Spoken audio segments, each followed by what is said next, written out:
everyone. I'm Dana Perino along with Kayleigh McEnany, Harold Ford Jr., Jesse Waters, and Tom Shalhoub. It's 5 o'clock in New York City, and this is The Five.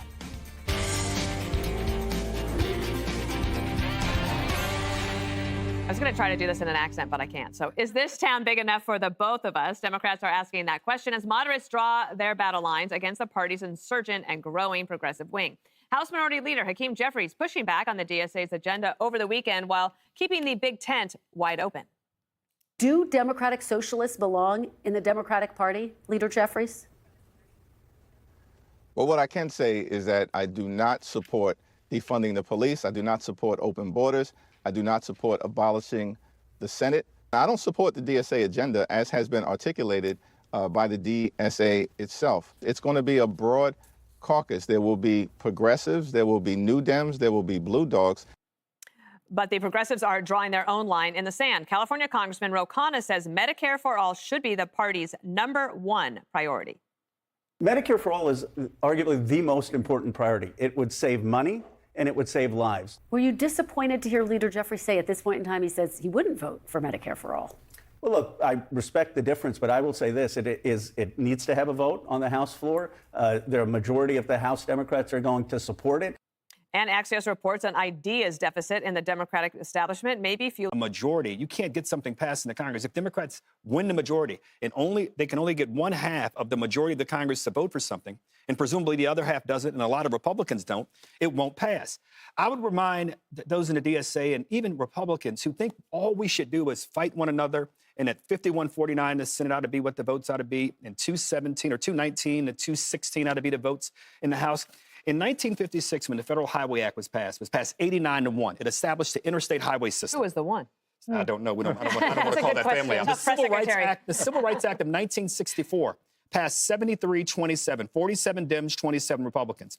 Dana, when you were there, the No Child Left Behind Act, which President Bush pushed, that passed 87-10 in the Senate. These are bipartisan votes. So when I hear, if I'd have been more concerned had Jeffrey said, look, we're going to let them run us over. We're going to let them set the agenda. He made clear this is what the agenda will be. And if they can get enough votes, which, Dana, I don't believe they can, then they won't get it passed. But the bigger issue you raise, that those who are my part of the party, we have to begin offering more ideas. I agree with that. There is a deficit within the party. And right now, the attention is given to the DSA folks.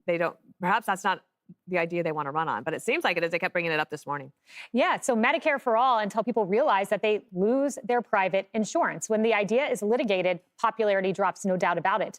But, I listened to Hakeem Jeffries, and you cannot have it both ways. You cannot have a broad caucus with communists that are very much at odds with the foundation of our governing system. When the DSA has a platform of getting rid of the Senate, getting rid of the Supreme Court, getting rid of the presidency, I'm not using hyperbole there. That's the new platform. You cannot have those views in your caucus because they're at odds with the foundation of our country and the great document that is the U.S. Constitution. And, when I spoke to House Speaker Mike Johnson, he said the barbarians are in the gate. And what he was meaning by that is you are having these ultra-left progressives, the ones I'm describing, winning in primaries across the country. So a part of this broad caucus will be Chevalier, who used the American flag as a napkin. Those are her words. In this broad caucus is Claire Valdez. She looks to be on her way to win her race. She said, solidarity forever, abolish ICE, free Palestine, organize your union, join the DSA. That was after she won that she said that. In this broad caucus is Malat Quiros. Malat Quiros was asked if 9/11 was inevitable. She said inevitable in the sense that we destabilized a lot of the Middle East, which led people to believe that another act of violence was the only response.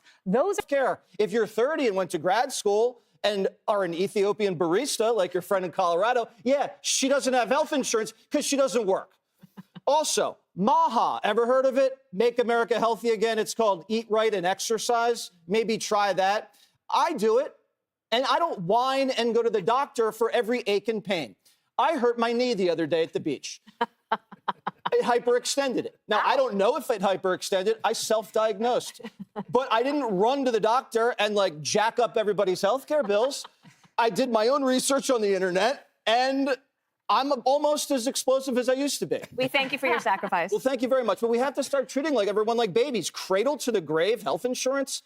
I don't want that. This is a self-reliant country built on rugged individualism, and I'll pay for poor and elderly health care. I will not pay for healthy, wealthy, hardworking Americans' health care. They have to pay their own way. Okay. Let's treat you like a baby. No running on the sand, Jesse. So, Tom, I was going to ask you that, the biggest challenge for somebody like Harold, if he were in Congress, is he's running against promises of rainbows and unicorns.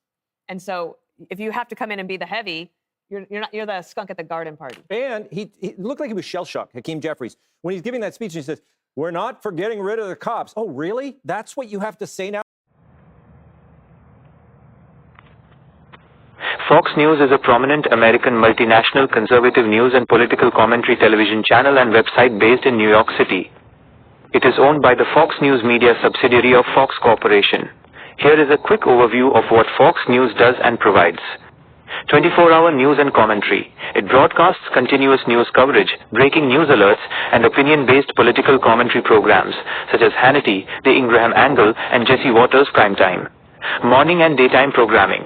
Popular shows include the morning talk program Fox and Friends, alongside daytime hard news and discussion blocks like America's Newsroom and Special Report.